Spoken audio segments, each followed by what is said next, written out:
요한계시록 말씀을 함께 우리가 읽어갔습니다. 그런데 지난 40일 기도학교를 지나면서 잠시 중단이 되었었습니다.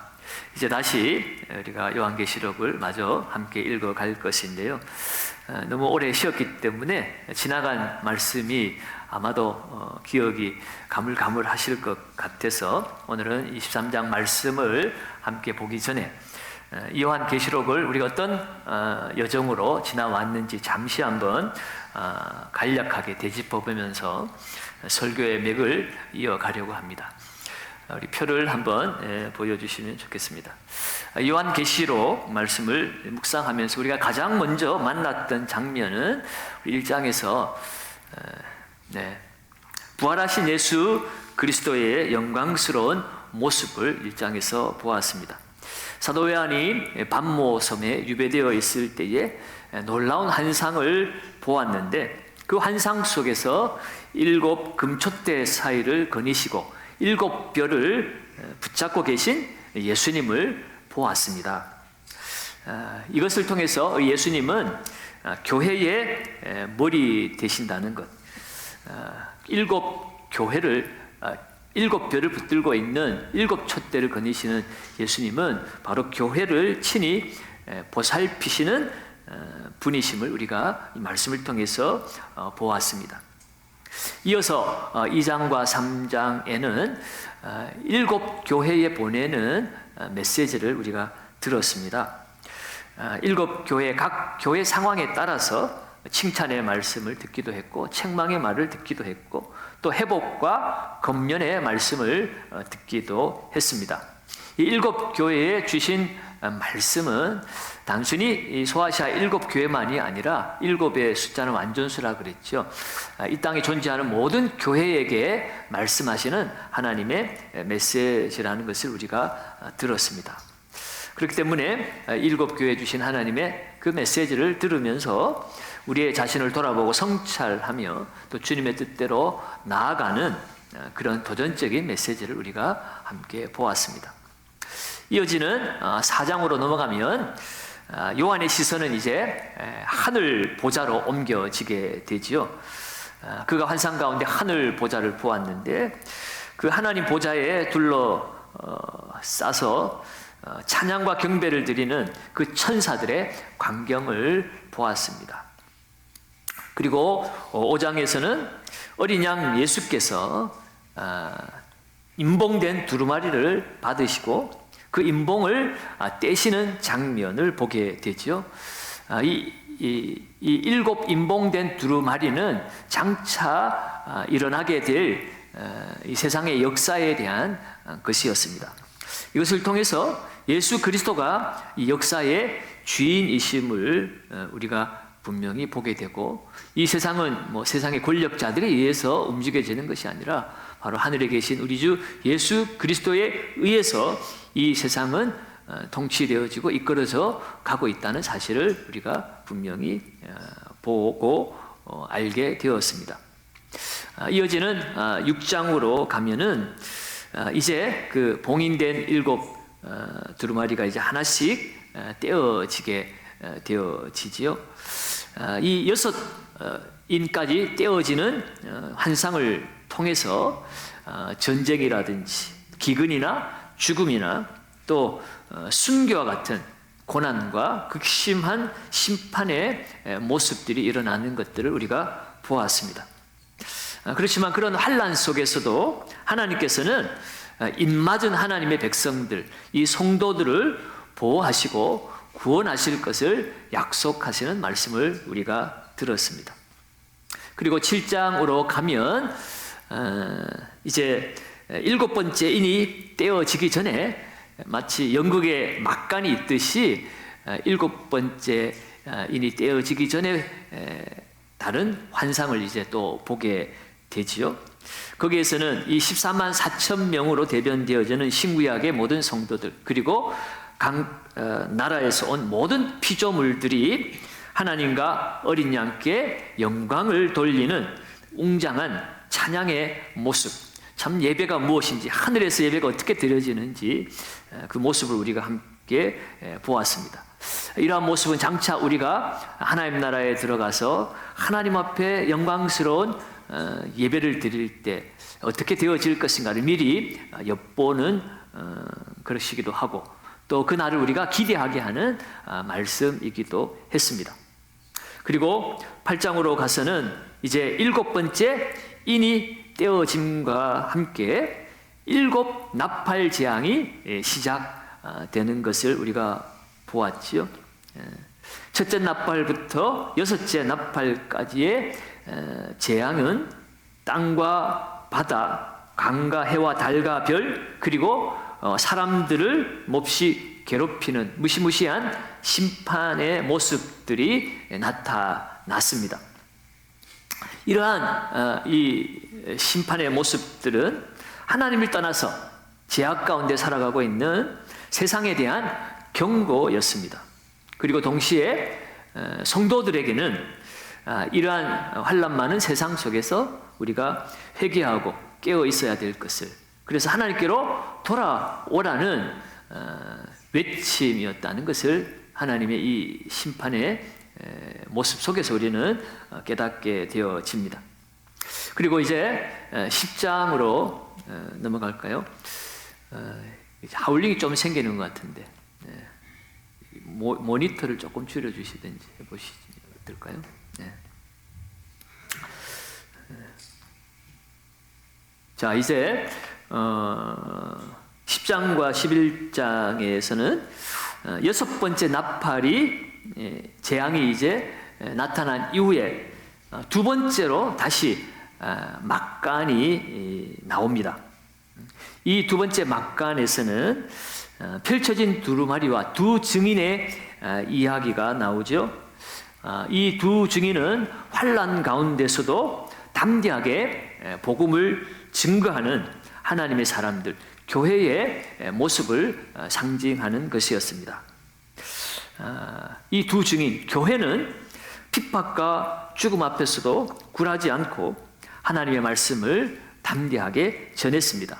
그 결과 그들은 순교를 당할지라도 결국은 부활하고 승천하는 그런 영광을 맞이하게 되는 모습들을 우리가 보았지요. 그리고 11장 말미에 드디어 7 나팔이 불려지게 됩니다. 그런데 이제 또 세 번째 막간이 등장을 합니다. 그래서 이 세 번째 막간의 내용이 오늘 읽은 본문의 내용도 포함이 됩니다만 12장에서 붉은 용과 여인의 환상을 보게 되죠. 이 붉은 용은 사탄을 말하는 것이고, 해를 입은 여인, 해를 옷으로 입은 이 여인은 바로 교회를 상징하는 것이었습니다. 그리고 그 여인으로부터 태어난 아이는 바로 예수 그리스도였지요. 이 사탄은 어찌하든지 이 여인과 그 아이 예수 그리스도를 박해하려고 하지만 하나님께서 도와주셔서 그 아이는 보호를 받게 되고, 이 사탄은 하늘에서 전쟁을 벌였지만 결국 패배를 하고 쫓겨나는 그런 장면이 12장에서 펼쳐졌습니다. 교회가 이 세상에 끝없는 공격을 받지만 하나님은 굳건하게 교회와 성도들을 지켜주실 것이라는 소망의 말씀이 이 12장의 말씀을 통해서 우리에게 주어졌습니다. 그리고 이제 오늘 함께 묵상할 이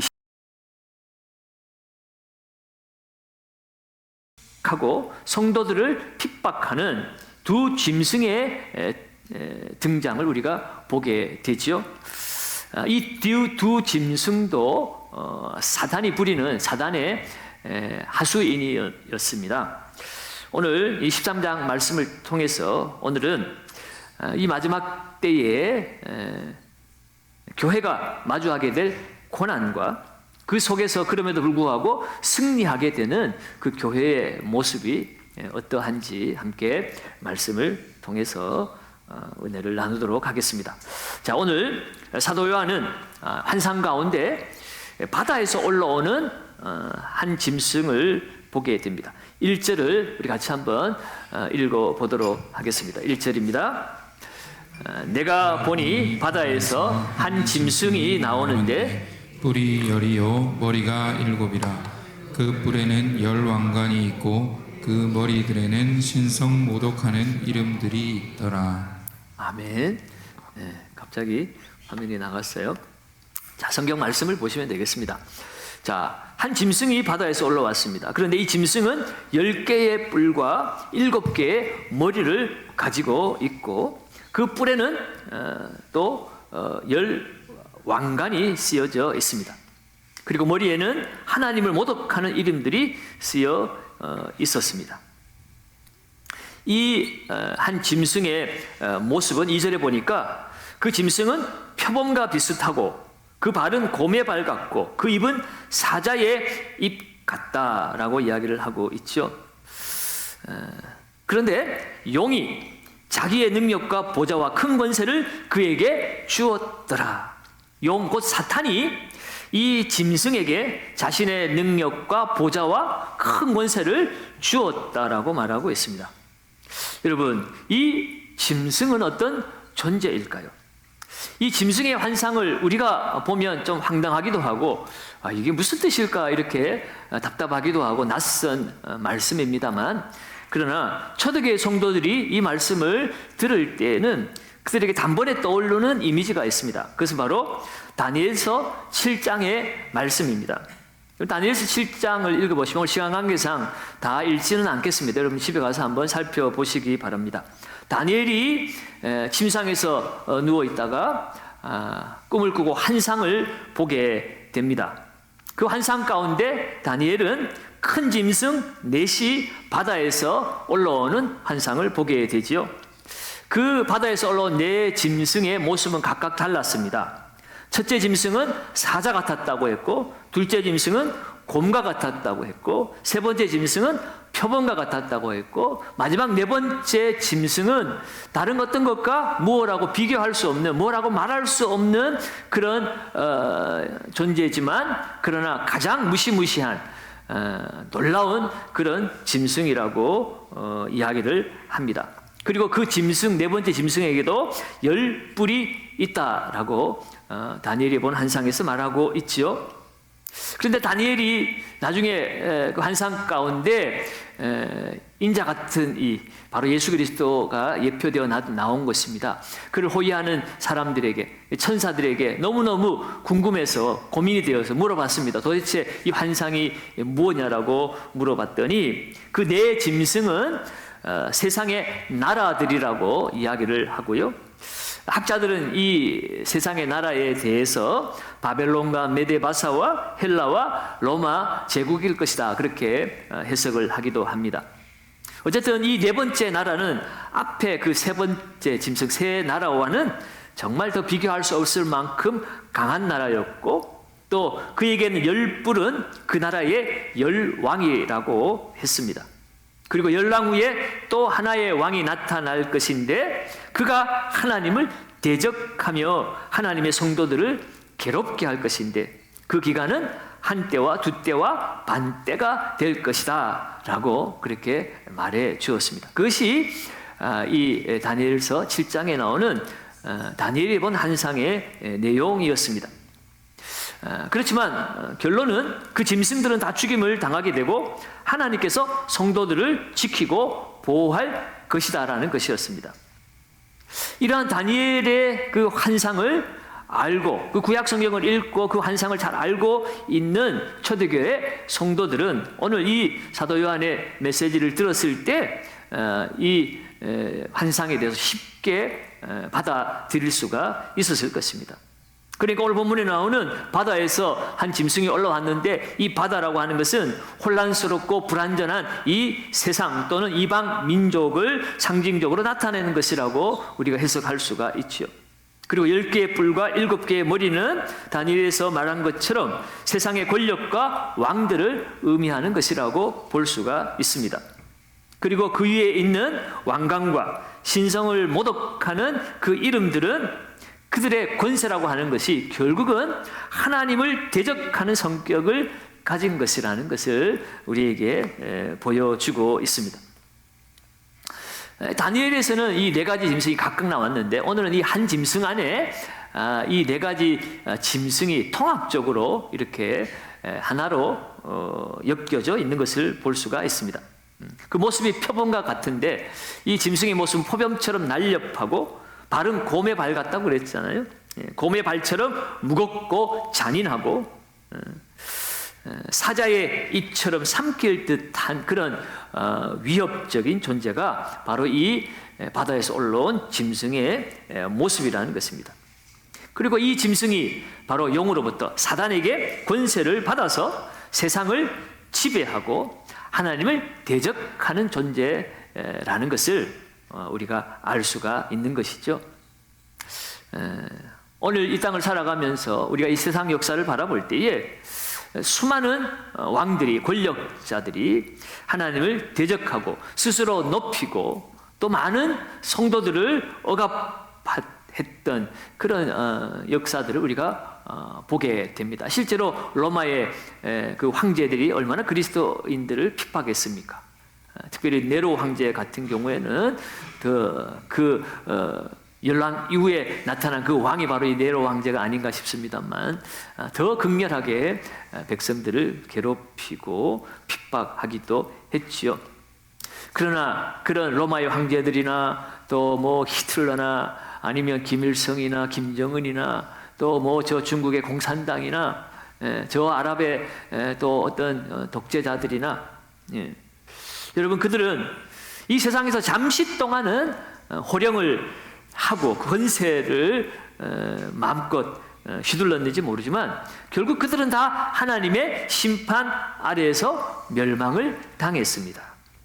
그리고 지금도 주님 오실 때까지 끊임없이 이러한 세상 권세를 가진 압제자들이 계속해서 다양한 존재로 나타날 것입니다. 그리고 계속해서 하나님의 백성들을 위협할 것이고 박해할 것입니다. 그래서 우리는 늘 영적으로 깨어 있어야 하는 거죠.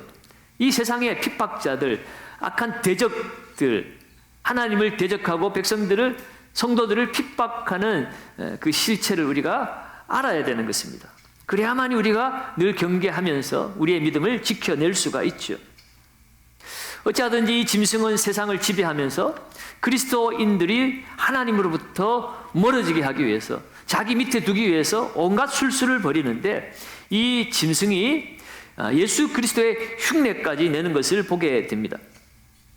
3절에 보면 그의 머리 하나가 상하여 죽게 된 것 같더니 죽게 되었던 상처가 나음에 온 땅이 놀랍게 여겨 짐승을 따랐다라고 말하고 있습니다. 짐승의 머리 하나가 죽게 된 것 같았는데 기적적으로 다시 살아났습니다. 이것을 본 이 세상의 사람들이 놀라워하는 거죠. 죽었다가 살아났다고 하니 사람들이 그를 대단하게 여기는 것입니다. 그래서 그를 따르게 되었다는 것입니다. 이것은 예수님께서 십자가에서 죽으시고 3일 만에 부활하신 그것을 이 사단이 흉내낸 것이다라고 볼 수가 있습니다. 원수 마귀는 언제나 진리를 모방합니다. 진짜를 왜곡해서 가짜를 섬기게 만드는 것이 사단의 전략입니다. 사절에 보면 사람들이 이 짐승의 강력한 힘에 압도되어서 이 짐승을 경배하고 그 짐승의 배후에 있는 사단까지 경배하는 것을 볼 수가 있죠. 4절을 우리 같이 한번 읽습니다. 용이 짐승에게 권세를 주므로 용에게 경배하며 짐승에게 경배하여 이르되 누가 이 짐승과 같으냐 누가 능히 이와 더불어 싸우리요 하더라. 아멘.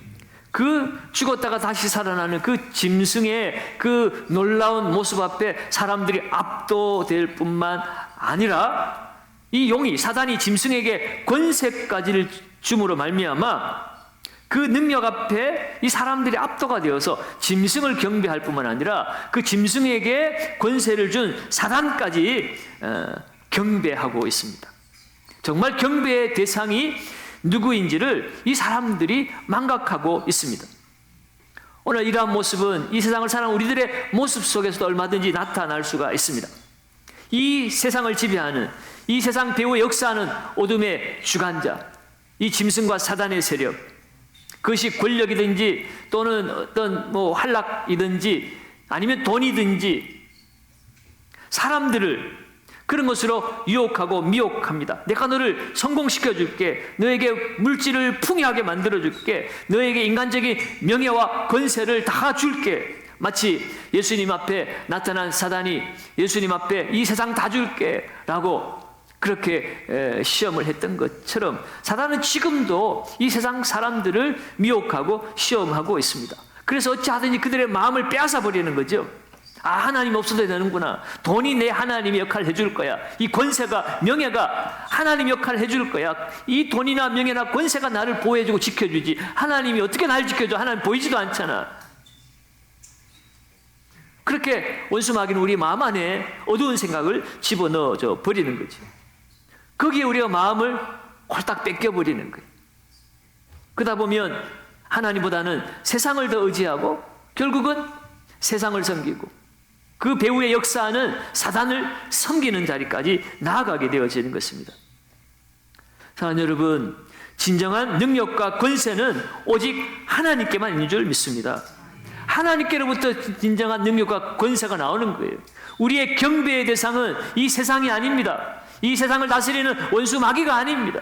오직 하나님만 경배하라. 하나님만 경배의 대상입니다. 창조주는 오직 한 분뿐입니다. 사단이나 이 짐승이나 이 세상의 그 어떤 능력이 있는 이 모든 것들은 결국 귀신에 지나지 않아요. 하나님의 피조물입니다. 그렇다면 오늘 이 바다에서 나온 짐승이 하는 일이 무엇이었을까? 오늘 5절과 6절은 이렇게 기록하고 있습니다. 또 짐승이 과장되고 신성 모독을 말하는 입을 받고 또 42달 동안 일할 권세를 받으니라. 그러면서 그 입을 받은 입을 가지고 뭐라고 합니까? 그 짐승이 입을 벌려 하나님을 향하여 비방하되 그의 이름과 그의 장막 곧 하늘에 사는 자들을 비방하더라. 그 입으로 하나님을 모독하고 있습니다. 하나님을 모독하는 말을 거침없이 쏟아내고 있죠. 그런데 그것이 42달 동안이라고 이야기를 하고 있습니다. 42달 동안 하나님과 그 하나님의 성전과 하나님을 섬기는 사람들과 하나님을 모독하는 이 악한 일을 할 수 있는 권세를 허락받았다는 거예요. 오늘 이 짐승의 권세가 하는 일이라고는 그 권세로 결국은 하나님을 대적하는 일에 집중되어 있음을 분명하게 보여주고 있습니다. 그러나 여러분, 이 권세는 자기가 임의로 가진 권세가 아니에요. 자기가 만들어낸 권세도 아니고 이 권세가 사단에 의해서 주어지는 권세도 아닙니다. 이 권세는 하나님이 주시는, 하나님이 허락하신 권세이고 하나님이 허락하셨으되 42달이라고 하는 한정된 기간이라는 것입니다. 여러분, 성경에 특별히 이 계시록이나 다니엘에 나오는 한때 두때 반 42달 1260일, 여러분 이것은 우리가 이것을 정확한 그 어떤 기간을 알 수는 없습니다. 다만 이 말씀이 우리에게 주는 의미는 한정된 기간이라는 거예요. 한정된 기간. 3년 반 동안 그 기간이 정해져 있다는 거죠. 반드시 42달, 반드시 3년 반이라는 건 아닙니다. 그 일정한 기간 동안에만 이들이 하나님을 대적하고 교회를 핍박하도록 하나님이 허용하셨다는, 허락해 주셨다는 것입니다. 그러면 여러분, 우리가 이 땅을 살아갈 때에 예수 믿고 하나님 백성 되었지만 이 세상을 사는 동안 여전히 어둠의 세력이, 원수 마귀가, 이 세상의 귀신과 악한 원수 마귀 사단이 계속해서 우리를 농락하기도 하고 박해하기도 합니다. 그러나 여러분, 그 시간은 허락된 한정된 시간에 지나지 않는다는 것입니다. 그리고 그 순간에 결국은 하나님께서 끝까지 지키시고 보호해 주시니까 우리가 두려워할 이유가 없습니다. 오히려 그 시간은 우리에게는, 원수 마귀에게는 우리를 핍박하도록 허용된 시간이지만 사실 우리에게는 그 환난과 고난을 견디면서 우리가 하나님의 살아계신가, 우리를 구원하신 그 하나님의 영광과 예수 그리스도의 생명의 복음을 전하는 기간, 복음 증거자의 삶을 사는 기간이 바로 이 42달이요 한때 두때 반인 것입니다. 12장에서 두 증인이 그 복음을 전하다가 그들은 순교를 당할지라도 부활 승천하여 하나님의 영광 가운데 들어가게 되는 모습을 본 것처럼, 여러분, 오늘 우리도 이 세상에 사는 동안 짐승이 활동을 하고 짐승이 아무리 강하고 두려운 존재처럼 여겨질지라도, 여러분, 우리는 그 짐승은 하나님의 허용 아래 활동하고 있을 뿐이라는 사실을 기억해야 하는 것이고, 하나님은 이 짐승의 하나님이 아니라 나를 사랑하시고 날 위해 죽으시고 부활하시고 날 위해서 아들까지 십자가에 내어주실 만큼 세상에서 나를 가장 사랑하시는 창조주 하나님, 나의 아버지라는 사실을 우리는 잊지 말아야 하는 것입니다. 그렇다면 하나님이 나같이 사랑하는 아들을 위해서 왜 이렇게 고난받도록, 핍박당하도록, 시험당하도록 왜 허락을 해 주었을까?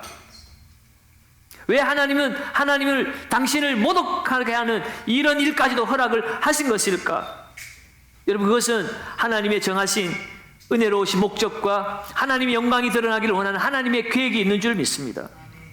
하나님의 때에 반드시 하나님의 그 계획과 목적이 나타나게 될 것입니다. 그 하나님 영광스러운 목적을 위해서 하나님이 원수 마귀와 동등한 힘을 가지셔서 싸우다가 힘이 붙여서 사단에게 허락해 준 것이 절대로 아닙니다. 하나님의 계획과 하나님의 목적이 있습니다. 또 한 가지 우리가 분명히 알 수 있는 목적은 성도들을 믿음으로 살아가도록 그들의 믿음을 드러내기 위함 또한 하나님의 목적이라는 것이에요. 7절을 한번 보겠습니다. 7절을 읽습니다. 또 권세를 받아 성도들과 싸워 이기게 되고 각 족속과 백성과 방언과 나라를 다스리는 권세를 받으니, 이 권세를 가진 짐승이 성도들과 싸워서 이기게 된다고 이야기를 하고 있어요. 그래서 이 세상 나라를 다스리는 권세를 가지게 되었다라고 말하고 있습니다. 이 말씀이 주는 의미는 무엇이겠어요? 이 마지막 때에 성도들이 큰 핍박과 고난을 당하게 될 수 있음을 예고하는 말씀입니다. 이 세상의 권세가 하나님의 백성들을 억압하고 결국은 믿음을 포기하도록 강요할 것이라는 거예요. 그리고 8절에 보면 창세 이후로 어린 양 예수 그리스도의 생명책에 기록되지 못한 자들은 모두가 다 그 짐승에게 굴복하고 경배하게 될 것이라고 말하고 있습니다. 8절입니다. 죽임을 당한 어린 양의 생명책에 창세 이후로 이름이 기록되지 못하고 이 땅에 사는 자들은 다 그 짐승에게 경배하리라. 참된 믿음을 가진 자와 그렇지 못한 자가 이 마지막 때에 마치 양과 염소가 구분되듯이, 알곡과 가라지가 구분되듯이 분명하게 구분되어질 것을 보여주고 있습니다. 세상의 권세와 핍박 앞에서 누가 진정으로 하나님을 사랑하는 자인지, 누가 진정으로 하나님의 말씀 앞에 순종하는 자인지 분명하게 나타나게 될 것이라고 말씀하고 있습니다. 그래서 여러분, 그 마지막에 그 때가 오기 전까지 우리가 어떻게 살아야 될 것인가? 오늘 이 말씀을 통해서 하나님은 경고해 주고 계세요. 9절과 10절입니다. 9절 10절을 한번 같이 읽습니다. 누구든지 귀가 있거든 들을지어다. 사로잡힐 자는 사로잡혀갈 것이요 칼에 죽을 자는 마땅히 칼에 죽을 것이니 성도들의 인내와 믿음이 여기 있느니라. 아멘. 아멘. 무슨 말씀입니까? 짐승의 유혹과 권세를 견디기 위해서 인내와 믿음이 필요하다는 것입니다.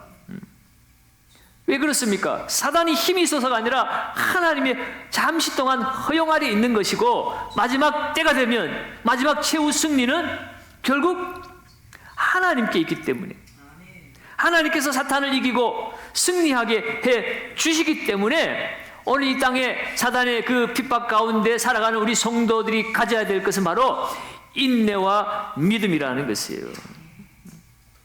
여러분, 진짜 믿음이 어떤 때 나타나는가? 아무 문제 없고 상황이 다 잘 풀릴 때에는 무엇이 진짜 믿음인지 우리는 구분할 수 없습니다. 문제가 없고 상황이 다 잘 될 때는 모두가 다 믿음이 좋아 보여요. 그러나 진짜 믿음은 고난 중에서도 하나님을 끝까지 붙드는 것이 진짜 믿음인 것입니다.